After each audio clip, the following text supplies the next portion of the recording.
Welcome to a CNA Correspondent podcast. I'm Genevieve Wu. Every year in June, business and government leaders, along with academics and experts, gather in China for the World Economic Forum's annual meeting of the New Champions. The event rotates between the cities of Dalian and Tianjin, and it was Dalian's turn this year. CNA deploys a sizable team to cover the forum, including our senior correspondent and senior China editor, Olivia Siong. Olivia had the chance to co-host a podcast looking at China's present and future, from economic growth and the need to boost domestic consumption to AI and the nation's rapid tech transformation. Take a listen. Welcome to Radio Davos, the podcast from the World Economic Forum that looks at the biggest challenges and how we might solve them. I'm Robin Pomeroy. And I'm Olivia Siong, Senior China Editor and Senior Correspondent with CNA. We are based out of Singapore, an Asian news network, but with a global footprint with correspondents in major cities all around Asia and in key Western ones as well. I'm really hoping to tell stories to help our audience understand Asia. Great. It's wonderful to be co-hosting this conversation with you, Olivia. Before we get to that, we also want to mention that this is a special CNA Correspondent podcast that we are doing together with you, Robin, here at the World Economic Forum in Dalian. And yes, we should introduce our guests. Please do. We have with us Professor Yuen Yuen Ang, who is the Alfred Chandler Chair Professor of Political Economy at Johns Hopkins University. She's also the author of several books, How China Escaped the Poverty Trap, named one of the best books of 2017 by Foreign Affairs, and China's Gilded Age. Welcome to this special episode. Thank you very much for having me. It's a real pleasure to be here with you and with Robin and Olivia. We're recording this at the World Economic Forum's annual meeting of the New Champions, sometimes called the Summer Davos in Dalian, China. And you just came straight here from a session where you were speaking, and we'd like to cover some of those issues you were talking about there.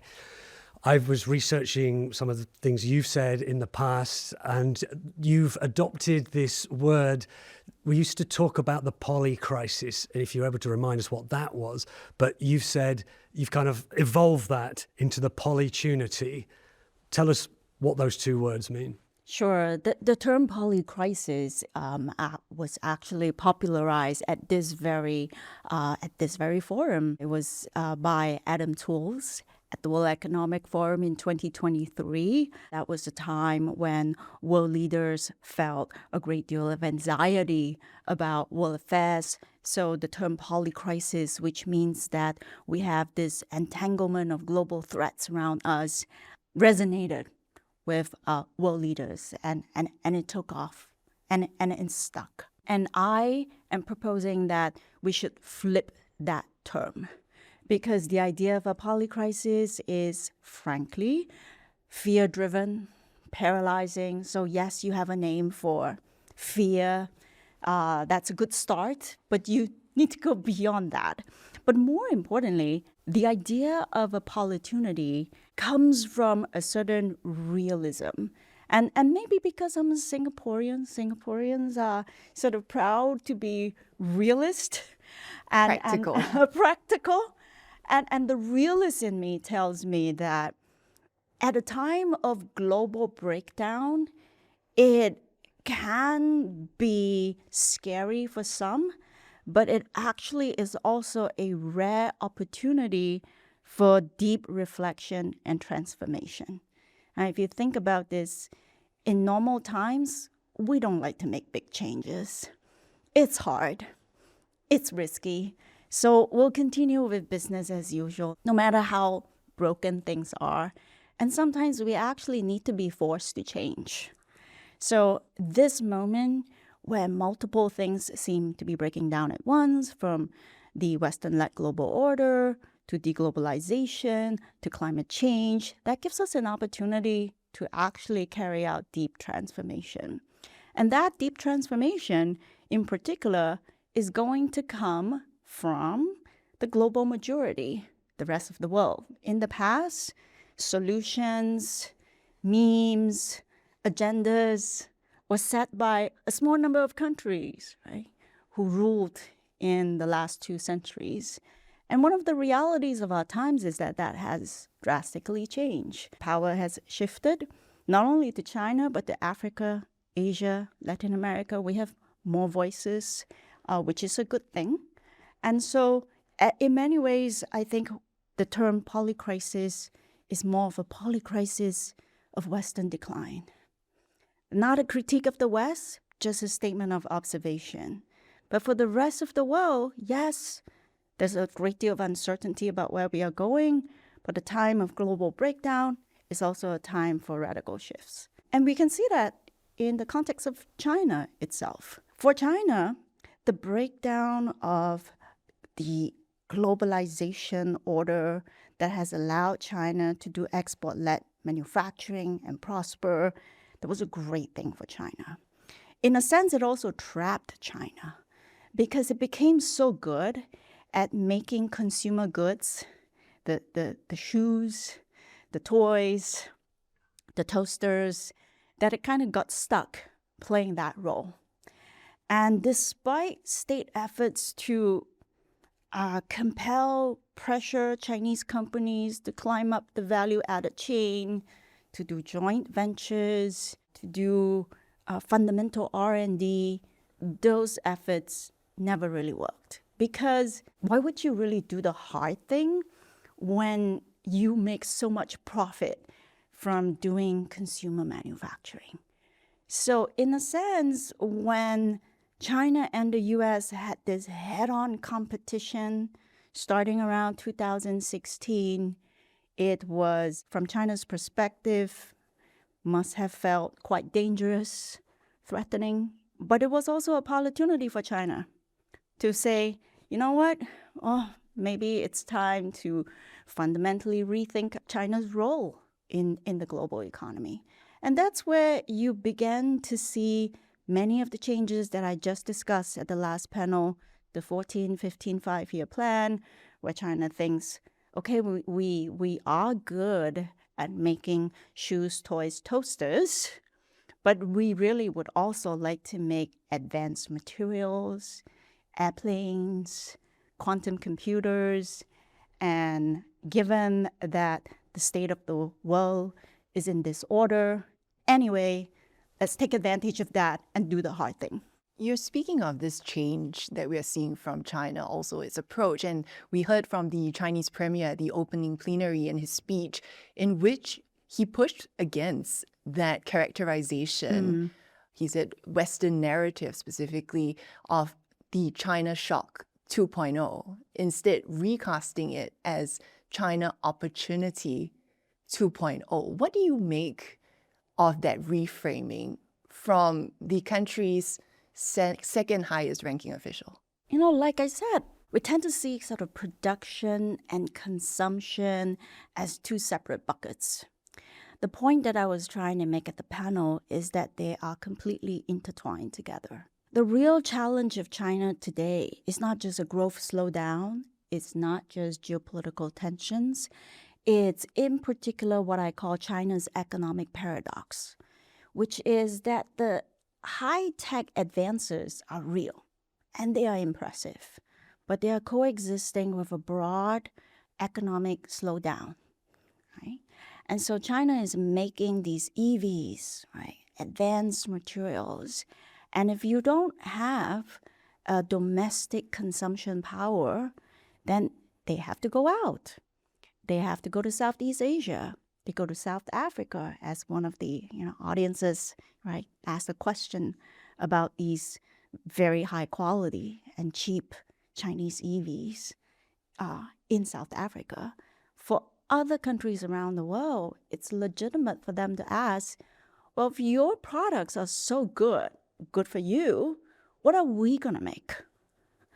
Right? And other countries also want to manufacture. They want to have some measure of self-sufficiency. They want to climb the value-added chain. But China is just so good at manufacturing. It used to be just consumer manufacturing. Now it's all parts of the supply chain. So that is the shock. And the shock is real. It has to be acknowledged. And so how do you turn the China shock into a China opportunity? Then the key to that is consumption. That's why boosting Chinese domestic consumption is no longer a domestic issue. It actually is an international issue because without Chinese domestic consumption, then all of the things being made in China just has to go out to the rest of the world. And for us, we'll buy, on the one hand, I love to buy high quality, affordable Chinese products. But on the other hand, from the perspective of each nation's interests, what are we going to make? Could I just pick up on that? Because you mentioned that there is a real need to boost domestic consumption. But the statistic we saw last month, was that retail sales fell by 0.6%. And that was for the first time in more than 3 years. That being an indicator of consumption. But at the same time, we also saw the CCTV report saying that the Chinese 8 central government departments are talking about accelerating the development of AI plus consumption. Is that going to work? Because the numbers don't seem to paint a picture of the current measures actually working. Yeah. One of the panelists, Minister Guo, he made a point in Chinese that why is it really difficult for the Chinese central government to boost consumption? Because consumption is slow. It's not something like I press a button, I introduce a new policy, and then boom, you see results 3 months later. With investments, the government can say, I'm going to pump X, gazillion billions, and then you see an effect in GDP, in the economy. With consumption, it's really hard. It's almost like dealing with AI. You thought you put in all the right inputs. Why am I not getting the right outputs? So he made that point. So why has consumption been persistently weak in China? Because of the fundamentals. China is rapidly trying to pull off this structural transformation that I spoke about from the old growth model to the new growth model. The new growth model, impressive advances, AI, quantum, EVs, aeronautics, but these are not employment producing industries. If anything, in the short term, they might even cut employment. So when I go to one of these impressive automated factories in China, I'm like, wow, this is so sleek. There is nobody in this factory. They're all robots. So where are the jobs? And in China, you have hundreds of millions of people who need jobs. Not to mention, every year, China keeps crunching out more college graduates who need good jobs. So the fundamental issue with consumption is that you have a weak old growth model that is no longer producing these jobs for a large number of people, whereas the new growth model is impressive, but it's not mass employment producing. That's the fundamental issue. That's the problem. What's the solution? The solution will not be a quick fix. The Chinese government has tried some quick fixes. So periodically, they would have these programs to, if you switch to an EV, you have a grant, right? So that's a temporary boost, but it doesn't fundamentally fix the consumption problem because the fundamental fix of consumption is employment. Right? I have a good job, I feel safe in my job, I feel confident, I spend. So I think that one of the key solutions is that too much emphasis is being placed on the cutting edge technologies right now. Right? They are impressive, they're marketable, right? And too little emphasis is being placed on everything else. The traditional industries, even things like e-commerce, which is more applicational innovation, but not cutting edge innovation. Because those are the sectors of the economy, ultimately, that produces mass employment, and that is relatively easy for people from all walks of life to participate in that innovation. I mean, if you think about things like quantum computing, it's not just how many people can participate in that. Not even me, right? Not even most PhDs, can participate in those kinds of industries. So they are geopolitically very important. They are dazzling, glamorous. But in the end, the real solution to boosting consumption in China has to be in the non-glamorous parts of the economy. Things like modular manufacturing. You see, nobody talks about that, right? I mean, like most people would react with, what is that, right? What is it? Exactly.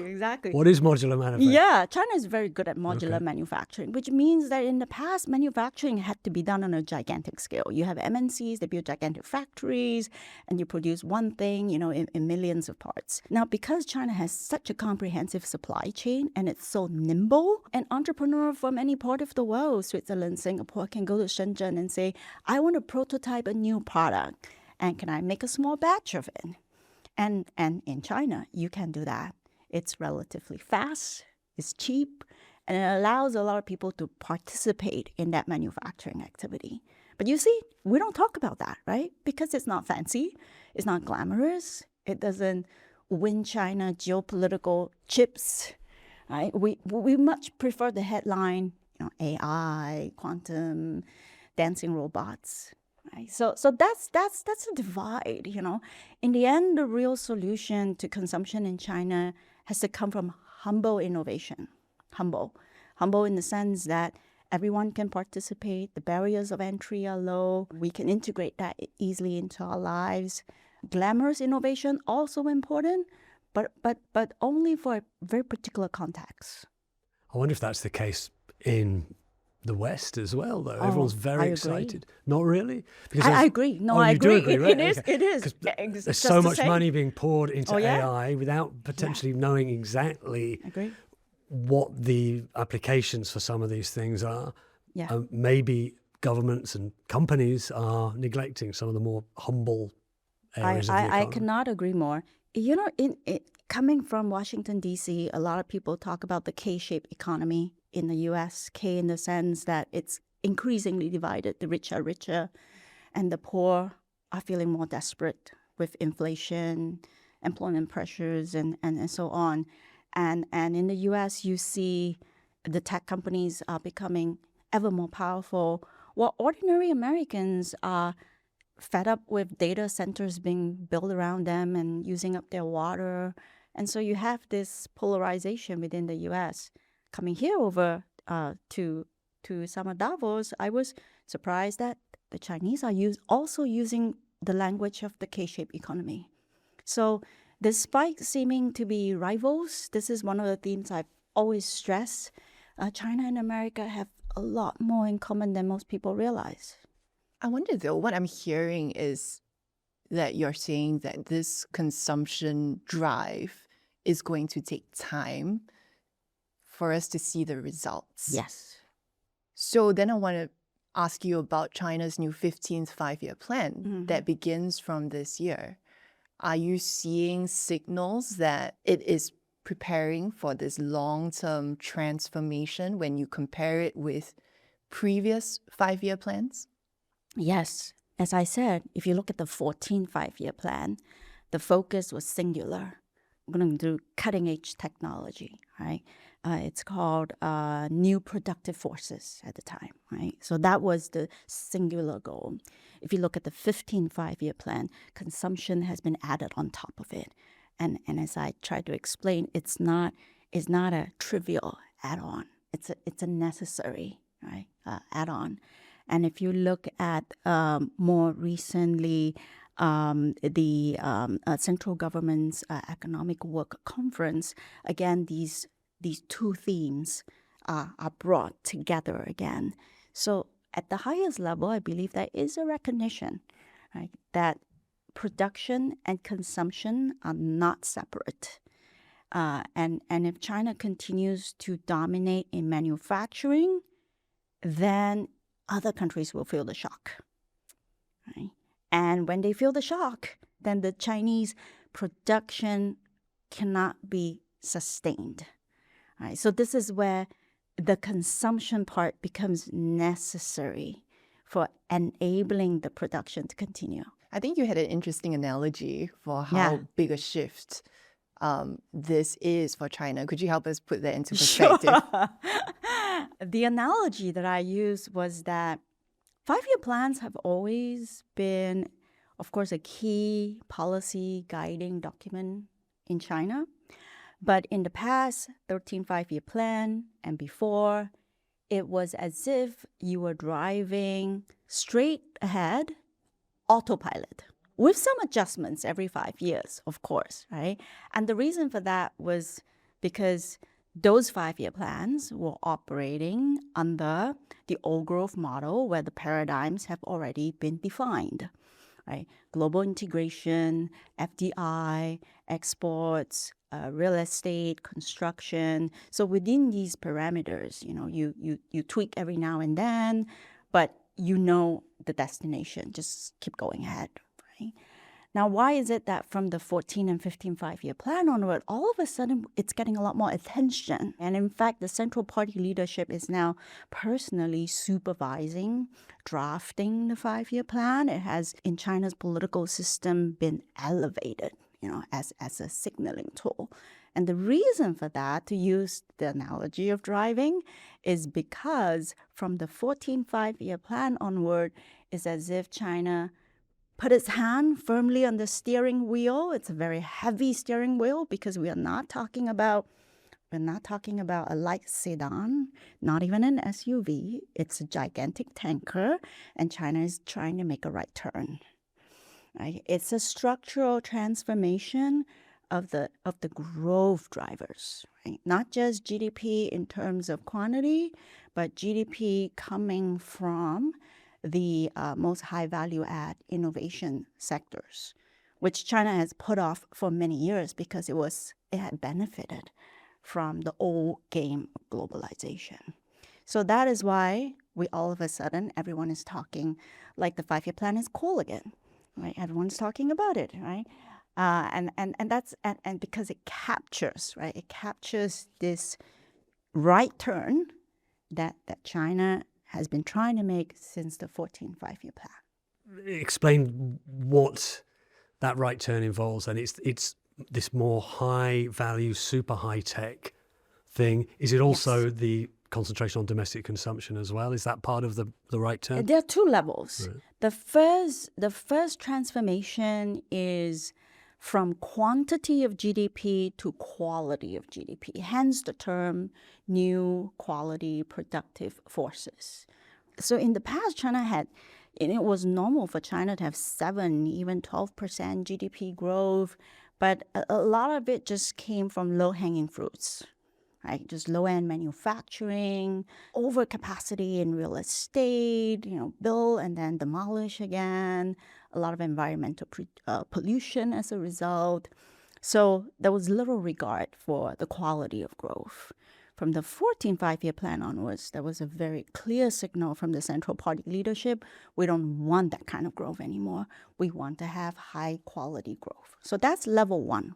The level 2 is in addition to that, we want to have a structural transformation in the kinds of innovation we are good at. And like I said, China used to be really good at 2 kinds of innovation. 1 to 10, which means applicational innovation. Somebody invents AI and China applies it. Yeah. Or China is also very good at 10 to 100. In fact, China is singularly good at that because of its massive market. So green energy, China can massively scale it and make it cheap. From the 14 5-year plan onward, China had a new ambition, which is in addition to being good at 1 to 10 and 10 to 100, we want to do 0 to 1. So if you look at the social media and the WeChat, now the popular term is 0 to 1. And if you don't know the context, it might feel a little strange, like why is everyone now, talking in sort of binary digits? And what they mean by that is that from 2000 onward, actually maybe a bit earlier than that, starting from when trade tensions with the US, right, intensify, China realized that, we are good at manufacturing everything except everything that's upstream.